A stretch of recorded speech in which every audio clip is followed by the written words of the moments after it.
पेश है इटली की एक लोक कथा, अनमोल उपहार।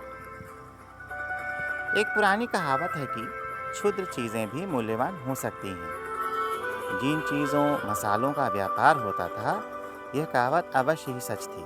दालचीनी, लौंग और जायफल की खोज में यूरोप के व्यापारी दूर देशों तक जाया करते थे, क्योंकि ये चीजें उन देशों में उपलब्ध नहीं थीं और धनी लोग ही इनको खरीद पाते थे।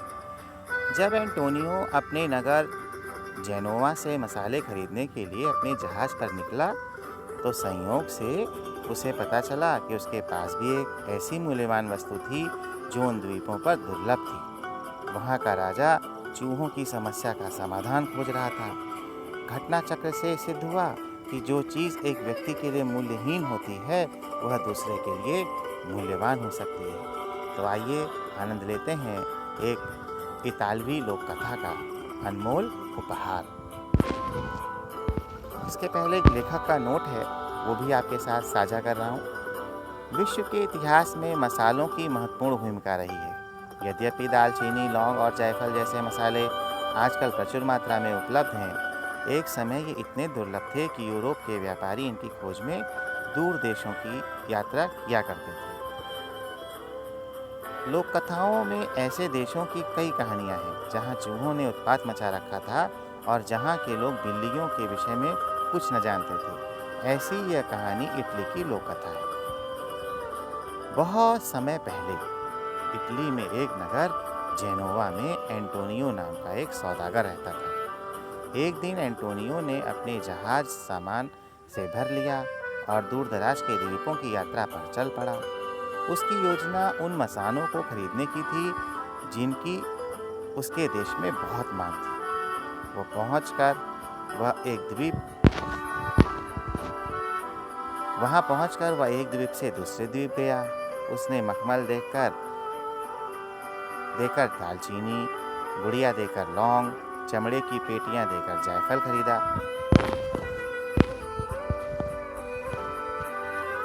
एक द्वीप पर वहां के राजा ने उसे भोज पर आमंत्रित किया, लेकिन जब वह दावत के लिए बैठा तो एंटोनियो ने कई सेवकों को लाठी पकड़ते देखा।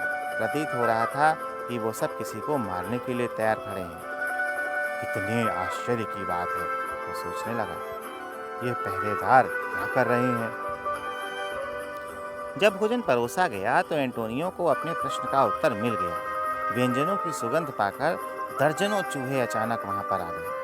पहरेदार चूहों के पीछे यहाँ वहां भागने लगे और लाठियों से मारकर उन्हें हटाने लगे।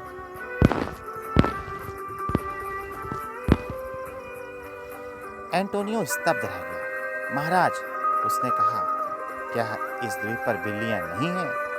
राजा चकित हो गया। बिल्लियां? उसके बारे में तो हमने कभी सुना ही नहीं। वो क्या होती हैं? बिल्लियां मुलायम बालों वाली छोटी पशु होती हैं और शिकार करना उन्हें अच्छा लगता है, एंटोनियो ने बताया। चूहों का पीछा करना उन्हें सबसे अधिक पसंद है। इस द्वीप में वह आनन फानन में चूहों का सफाया कर देंगी। सच में? राजा ने पूछा। हमें कुछ बिल्लियां कहाँ मिलेंगी? अगर हमारे लिए तुम कुछ बिल्लियां ला दो तो हम तुम्हें मुंह मांगा मूल्य देंगे। बस बताओ कि मूल्य क्या है? बिल्लियों का मूल्य चुकाने की आवश्यकता नहीं है, एंटोनियो ने कहा। हमारे जहाज पर बहुत बिल्लियां हैं। आपको कुछ बिल्लियां देकर मुझे प्रसन्नता होगी। एंटोनियो चल दिया और शीघ्र ही एक धारीदार बिल्ली और एक बड़ा बिल्ला लाकर लौट आया। जब उसने दोनों को खुला छोड़ दिया तो चूहे डरकर भोजन कक्ष से भाग गए और बिल्लियां उनका पीछा करती रहीं। कितनी आश्चर्यजनक पशु है ये, राजा खुशी से चिल्लाया। धन्यवाद मेरे मित्र, अब बदले में मैं तुम्हें कुछ देना चाहता हूँ। राजा ने एंटोनियो को मूल्यवान रत्नों का और चमकदार हीरों से भरा एक संदूक दिया। महाराज, इसकी कोई आवश्यकता नहीं है, एंटोनियो ने विरोध करते हुए कहा। लेकिन राजा उसकी बात मानने को तैयार न था। एंटोनियो, तुमने हमें बहुमूल्य उपहार दिया है और इस द्वीप पर हमारे पास इतने मूल्यवान रत्न और जवाहिर हैं कि हमें समझ नहीं आता कि उनका क्या करें। इन उत्तम पशुओं के बदले में हमारी यह भेंट तुम कृपा करके स्वीकार कर लो। एंटोनियो अपने नगर जेनेवा लौट आया और अपनी यात्रा की कहानी सबको सुनाई। उसके सौभाग्य पर सब प्रसन्न थे, सिवाय ल्यूइजी के, जो नगर का सबसे धनी सौदागर था। जब उसने यह बात सुनी तो उसे ईर्ष्या होने लगी। 2 निकम्मी बिल्लियों के बदले उस द्वीप के राजा ने इतने अनूठे रतन और जवाहिर एंटोनियो को दे दिए। ल्यूइजी ने अपने आप से कहा, अरे, ऐसा उपहार तो राजा को कोई गरीब किसान भी दे सकता था। कल्पना करो, ऐसी वस्तु जो सत्य में मूल्यवान हो, अगर मैं राजा को भेंट में दूं तो ना जाने वो कैसे उपहार मुझे देगा। और ल्यूइजी ने अपने जहाज में उत्कृष्ट मूर्तियां, उत्तम चित्र और सबसे बढ़िया वस्त्र भर लिए। जब वह द्वीप पर पहुंचा तो उसने झूठ बोला। उसने राजा के पास संदेश भिजवाया कि वो एंटोनियो का मित्र था। यह बात जानकर राजा ने ल्यूइजी को रात भोज के लिए आमंत्रित किया। जब ल्यूइजी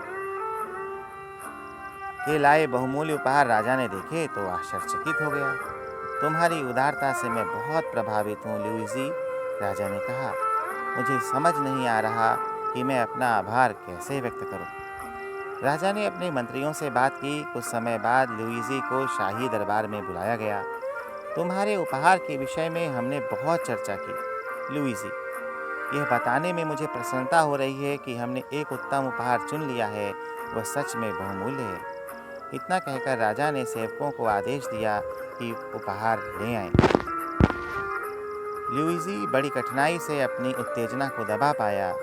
उसे विश्वास था कि जितने हीरे जवाहरात एंटोनियो को मिले थे, उससे 20 गुना अधिक उसे अवश्य मिलेंगे।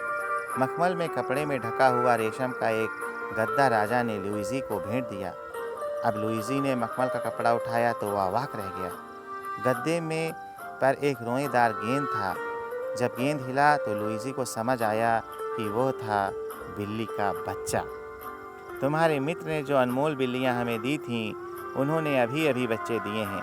क्योंकि तुमने हमें इतने शानदार उपहार दिए हैं, इसलिए अपनी सबसे मूल्यवान वस्तु हम तुम्हें उपहार स्वरूप देना चाहते हैं, राजा ने कहा।